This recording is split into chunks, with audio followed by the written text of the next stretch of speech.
Tax में हमने जो अपनी लास्ट डिस्कशन की थी वो बेसिक सैलरी से bonus, commission, DNS, cost of living allowance और ओवरसीज़ अलाउंस थे। आज जो हमारा टॉपिक है वो है इनकम टैक्स में एक एम्प्लॉय को अपने ऑफिस की तरफ से सैलरी के अलावा जो फैसिलिटीज़ मिलती हैं उनका ट्रीटमेंट हम देखेंगे। सबसे पहली जो सहूलत किसी भी एम्प्लॉय को अपने ऑफिस की तरफ से मिल सकती है वो अकोमोडेशन की है, रिहाइश।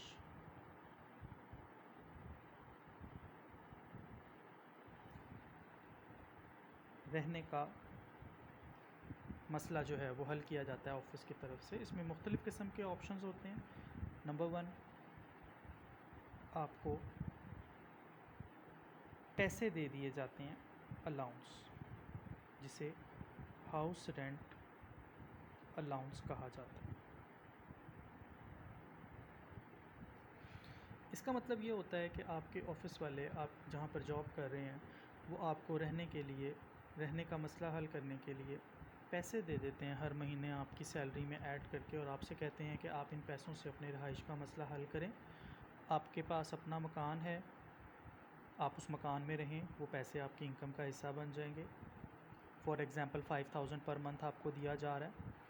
आपके पास मकान नहीं है, आप किराए पर मकान लेना चाहते हैं, आप 3000 पर मंथ रेंट पर मकान ले लें, बाकी 2000 आप अपने इस्तेमाल में ले आएँ, कोई मसला नहीं है।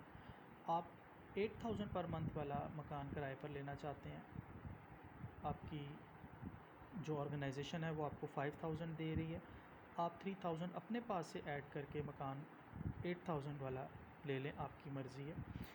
आपका एम्प्लॉयर, आपकी ऑर्गेनाइजेशन आपको पर मंथ 5000 हर महीने आपकी सैलरी में ऐड करके दे देगी। इसे हाउस रेंट अलाउंस कहा जाता है।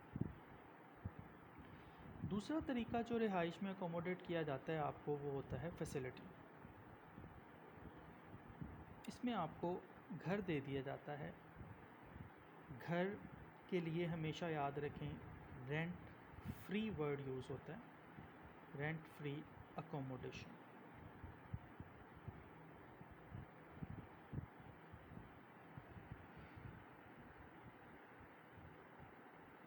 रेंट फ्री अकोमोडेशन जो है, इसका मतलब ये है कि आपको घर दिया जा रहा है, आपको रहने के लिए मकान दिया जा रहा है, और आपसे कहा जाता है कि आप इस मकान में रहें और अपनी रिहाइश के मसले को हल करें। फॉर एग्ज़ाम्पल, आपने देखा होगा आर्मी कैंट एरिया में आर्मी के लोगों को घर दिए जाते हैं, रेलवे के अपने क्वार्टर्स हैं, जो रेलवे के एम्प्लॉयज़ होते हैं उनको रहने के लिए वहाँ घर दिए जाते हैं। इस तरह से मुख्तलिफ़ ऑर्गेनाइजेशंस के पास अपने घर होते हैं, और सम टाइम वो कोई भी घर किसी भी एरिया में रेंट पर लेकर आपको घर प्रोवाइड कर देते हैं, और ओनर के साथ खुद डील करते हैं उसको कितने पैसे देने हैं, कितने नहीं देने हैं। बहरहाल आपको सिर्फ फैसिलिटी मिलती है, यानी घर मिलता है। इसे कहा जाता है रेंट फ्री अकोमोडेशन। इन दोनों सिचुएशंस में याद रखें, जब आपको अलाउंस मिलता है, पैसे मिलते हैं, तो वो टोटली टैक्सेबल होते हैं। यानी जिस तरह से हमारे एग्जांपल में 5000 पर मंथ मिल रहे थे, साल के 60000, ये टोटली टैक्सेबल होंगे, और जो चीज़ टोटली टैक्सेबल होती है उसको इनकम में ऐड कर देते हैं।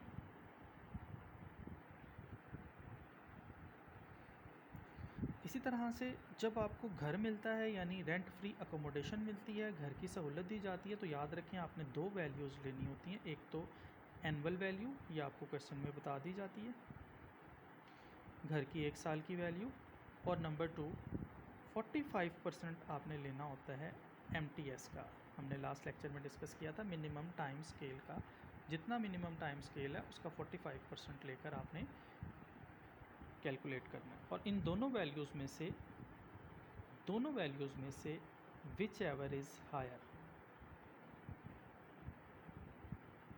दोनों में से जो अमाउंट बड़ी होगी वो टैक्सेबल होगी, और जो टैक्सेबल होती है उसको इनकम में ऐड कर देते हैं। दोबारा सुने, रेंट फ्री अकोमोडेशन जब आपको मिल रही है, घर मिल रहा है, तो आपने दो वैल्यूज़ कैलकुलेट करनी है। नंबर 1 एनुअल वैल्यू, 1 साल की वैल्यू क्वेश्चन में बताई जाएगी कि आपका वो जो घर आपको दिया जा रहा है उसकी साल की वैल्यू कितनी बनती है। और दूसरे नंबर पर 45% of MTS, minimum time scale का 45% लेकर आपने ये दोनों वैल्यूज़ कंपेयर करनी है।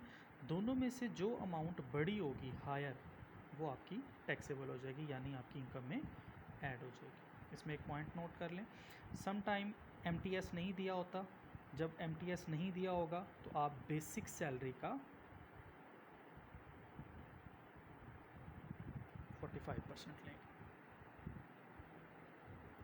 और दूसरे नंबर पर समटाइम घर जो है वो आपको छोटे शहर में दिया जा रहा होता है, वहाँ पर मेंशन किया होता है कि वो एरिया जो है वो अदर देन बिग सिटी है। 2 वर्ड्स लिख रहा हूँ मैं वहाँ पर, अदर देन बिग सिटी,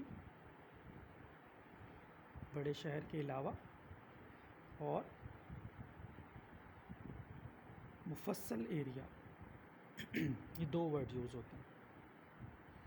इन केसेस में आपने 45% की बजाय 30% जो है वो यहाँ पर अप्लाई करना है MTS का, और फिर कंपेयर करना है, बाकी ट्रीटमेंट वही है, whichever is higher will be tax. इसके बाद दूसरी जो सहूलत ऑफिस की तरफ से अक्सर मिलती है वो है कन्वेंस। आने जाने के लिए आपको कन्वेंस की सहूलत दी जाती है। कन्वेंस में भी 2 सिचुएशंस होती हैं। नंबर 1, या तो आपको पैसे दे दिए जाते हैं जिसे कन्वेंस अलाउंस कहा जाता है,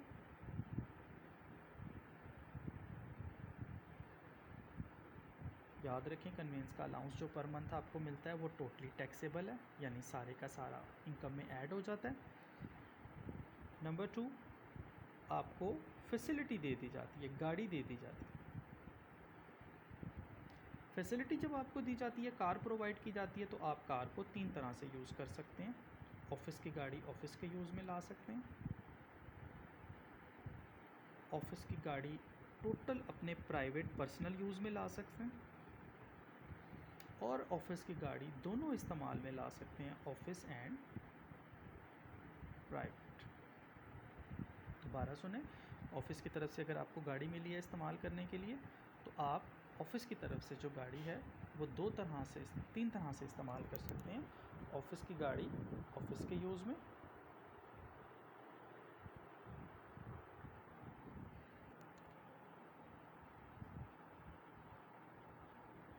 ऑफिस की गाड़ी प्राइवेट यूज़ में, ऑफिस की गाड़ी ऑफिस और प्राइवेट दोनों यूज़ में।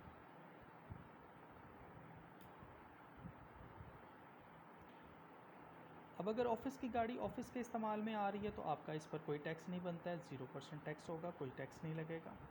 ऑफिस की गाड़ी टोटल आपके प्राइवेट यूज़ में आ रही है तो 10% of the cost of vehicle, जो गाड़ी की कीमत है, गाड़ी की कॉस्ट है, 10 लाख की गाड़ी है, 50 लाख की गाड़ी है, 5 लाख की गाड़ी है, जितनी भी वैल्यू है गाड़ी की, उस गाड़ी की कीमत का 10% जो है वो टैक्सेबल होगा और इनकम में ऐड हो जाएगा। और अगर आपकी गाड़ी जो है वो दोनों यूज़ में आ रही है तो 5% of the cost of vehicle जो है वो टैक्सेबल हो जाएगा। दोबारा से सुने, अगर आपकी गाड़ी ऑफिस इस्तेमाल में आ रही है कोई टैक्स नहीं है, टोटल आपके प्राइवेट इस्तेमाल में आ रही है, 10% of the cost of vehicle है,